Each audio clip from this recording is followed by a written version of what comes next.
Alright, magandang umaga sa inyo lahat at nandito naman tayo at nagbubukas ulit tayo na isang connector road. Ito ay magbubuo ng koneksyon mula sa Cavitex hanggang sa C5.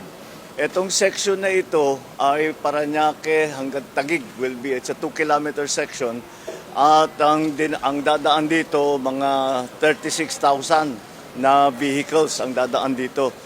Kaya't malaking bagay ito kasi madidecongest, mababawasan ang traffic doon sa mga maliliit na kalsada dahil dito na lang dadaan. At yung biyahe na dati ay isang oras kalahati, magiging 15 minutes na lang. At napakalaking bagay yan dahil sa malaking savings sa oras ng mga commuter, unang-una. Pangalawa, kagaya ng ating mga laging iniisip ngayon dahil nga sa kaguluhan sa Middle East, ay napakalaking savings ito sa gasolina, sa crudo, sa fuel. At hindi maliit na bagay ang babawasan mo, ang biyahe mo mula sa isang oras kalahati hanggang 15 minutes. Malaking savings yan.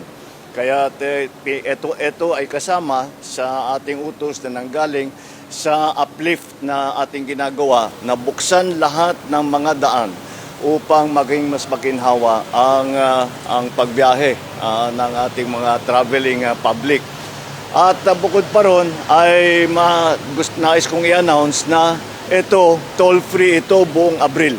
Mula ngayon hanggang end of April, toll-free ngayon muna dito at para naman ay mapagbigyan ng ating mga kababayan na dumadaan dito, lalong-lalo na ngayon na Holy Week na ngayon, at maraming bumabiyahe. Kaya ito ay patuloy namin ginagawa at bubuksan natin sa, I think later on, bukas meron na naman bubuksan.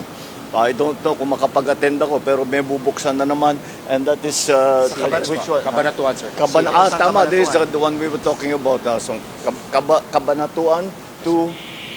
Ano po, mula Tarlac po hanggang Cabanatuan. That's another para na naman sa ibang section ng Luzon.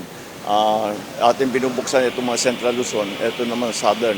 So, ayan ang ating ginagawa, patuloy ating ginagawa, and ito ay suporta, bilang suporta doon sa ating ginagawa ng mga programa na lumalabas doon sa aming diskusyon sa uplift para matulungan nga ang transport. Ito specifically sa transport ng pinag-uusapan. So, patuloy natin gagawin ito and dahil nais natin talagang maging mas mabilis, mas maginhawa at mas ligtas ang pagbiyahe ng ating mga kababayan. Thank you. Thank Umaga you. sa inyo Thank you so lahat. much, Thank you. everyone. Thank you.